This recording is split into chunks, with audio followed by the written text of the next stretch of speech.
ada elephant akuatik pertama dekat Malaysia yang baru buka tau. Yang mana korang boleh tengok gajah berenang depan mata korang. Korang wajib pergi sini sekali seumur hidup. Okay guys, korang mesti tak tahu dekat Malaysia dah ada elephant akuatik pertama tau. Serius saya cakap, first time korang masuk sini korang akan terpegun gila. Korang bayangkan gajah yang besar macam bas tu, korang boleh tengok diorang berenang depan mata korang macam dalam dunia fantasi kan? Jarak korang dengan gajah yang berenang tu hanya dipisahkan dengan kaca akuarium saja guys. Korang akan nampak gajah tu berenang dengan jelas gila guys. Ini memang salah satu tempat yang seumur hidup korang kena pergi sekali guys. Sebab dekat Malaysia ada satu je tempat macam ni, dekat tempat lain tak ada guys. So tempat ni nama dia Evamosa Safari Wonderland dekat Melaka guys. Cuti nanti bolehlah bawa anak-anak pergi sini, mesti diorang suka.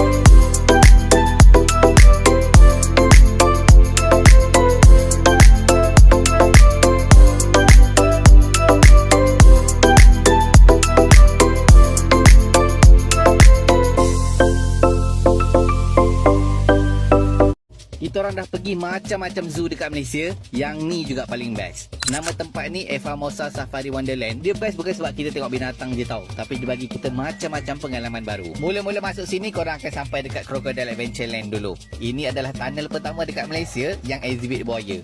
Selalunya kita tengok ikan je kan, tapi dekat sini buaya unik juga. Selalunya kita tengok buaya dekat atas permukaan air, nampak kepala dia je. Kita tak tahu pun macam mana dia berenang dan apa yang ada dekat bawah dia. Lepas tu kita dapat pengalaman naik truck ni dekat Safari Adventure. Selalunya kita naik tram je dekat zoo yang lain, tengok haiwan pun jauh. Tapi dekat sini kita yang masuk kandang dengan safari truck ni. So seronok lah dapat tengok haiwan yang liar tu dekat-dekat. Rasanya dekat Malaysia ini je kot pengalaman safari macam ni. Dan kita dapat juga pengalaman naik boat yang unik macam ni untuk pergi ke Monkey Island. Dekat Pet Zone ni pula ada haiwan yang comel-comel boleh kita pegang. Paling penting kalau korang datang Safari Wonderland, jangan terlepas semua persembahan ataupun show yang ada. Yang paling viral mungkin gajah akuatik ni lah, tapi banyak lagi show yang lagi best. Ini jadual show, korang kena pergi yang cowboy ni. Ini sesuatu yang unik lah dekat Malaysia, tak ada lah dekat tempat lain. Harga tiket dia macam ni, 59 dengan 49, tapi kita orang jamin korang takkan menyesal.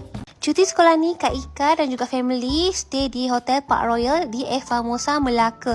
Hotel ni besar tau. Satu malam untuk bilik yang Ika stay ni RM650 macam tu. Bolehlah muat kita orang 6 orang. Nampak tak? Ada 2 queen bed.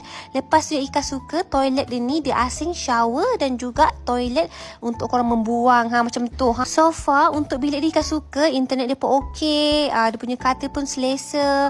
Cermin, ada iron, ada kettle, peti ais. Cakap je nak apa ada dekat sini, okey. Untuk breakfast pun bagi Ika sedap dan banyak pilihan. Nampak tu ada dimsum lah, ada roti, donat, semuanya okey. Kita ni kan mak-mak kan tengok anak kita happy, makan cukup, rasa seronok ya. Lepas tu dekat sini paling Ika suka ada kids club. Kalau kau malas kau letak je anak kau kat situ main, boleh tengok movie semua, main congkak. Dah penat-penat macam tu, bawa pula mereka main dekat swimming pool. Besar swimming pool dia, ada untuk kids, ada untuk dewasa, selesa ya. Tapi yang penting kau kena bawa sunblock lah, kalau tak kau pun burn macam tu. So far Kak Ika memang suka sangat Park Royal ni, anak-anak pun suka. So korang kalau nak pergi Melaka, make sure save dan share video ni, okay.